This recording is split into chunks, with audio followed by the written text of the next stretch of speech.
சேரனும் பல்லவனும் ஒரு இடத்துல நிற்பாங்க, ஒரு ஆள் இல்லாத இடத்துல.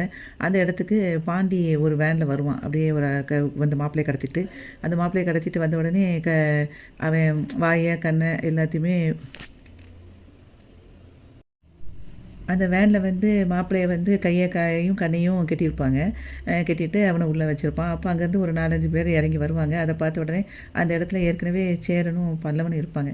அவன் சேரனுக்கு சொல்லுவான், ஏன்டா இவங்களாம் பசங்க யார் அப்படின்னு சொல்லி கேட்கும்போது, அதுக்கு பாண்டி சொல்லுவான், ஏங்க நான் அதெல்லாம் நம்ம பசங்க தான், அப்படியே யாருக்கும் தெரியாத அளவுக்கு தான் இருப்பாங்க, நீ கவலைப்படாத அப்படின்னு சொல்லிட்டு அவன் பாண்டி சொல்லிடுவான். அதுக்கப்புறம் வந்துட்டு சேரன் சொல்லுவான், ஏன்டா எனக்கு ரொம்ப பயமாக இருக்குடா, இது வந்து வேறு மற்றவங்களுக்குலாம் தெரிஞ்சு போச்சுன்னா நம்ம வீடே நாறிரும்.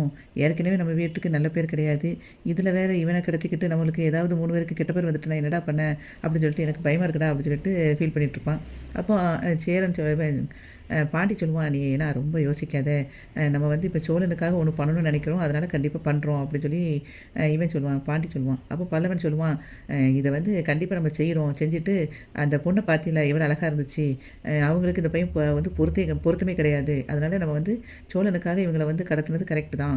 அதுக்கப்புறம் இதை பார்த்துட்டு கண்டிப்பாக ஒரு வேளை அண்ணன் மேலே அவங்களுக்கு லவ் வந்து அவங்களே நமக்கு அந்நியாயிட்டா அப்படின்னு திரும்ப வந்து பல்லவன் சொல்லுவான். சொன்ன உடனே, ஏன்டா நீ சும்மாவே இருக்க மாட்டியா, இந்த மாதிரி நம்ம கடத்திக்கிட்டு வச்சிருக்கிறதுக்குனால உன்னோட காலேஜ் லைஃபு கூட பாதிக்கப்படும், நான் அதை நினச்சி கவலைப்பட்டுருக்கேன், நீ பாட்டுக்கு இப்படி பேசிகிட்டு இருக்க அப்படி பிடிச்சி திட்டுவான் சேரன்.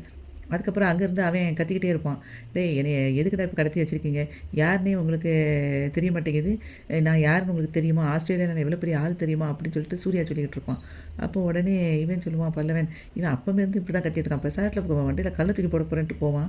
அப்போ பிடிச்சி சேரன் திட்டிடுவான், ஏன்னா நீ சும்மாவே இருக்க மாட்டியா, கொஞ்ச நேரம் அமைதியாக இருடா, அவன் வந்து ரிஜிஸ்டர் மேரேஜுக்கு அதாவது கேன்சல் ஆகிற வரைக்கும் நம்ம இங்கே இப்போ பொறுமையாக இருக்கணும், அதுக்கப்புறம் அவனை கொண்டு அங்கே விட்டுறணும், நீ அதனால் அமைதியாக இரு, போலீஸ் கேஸ் எதுவும் ஆயிரமாடா அப்படின்னு சொல்லிட்டு சேரன் சொல்லிட்டு இருப்பான்.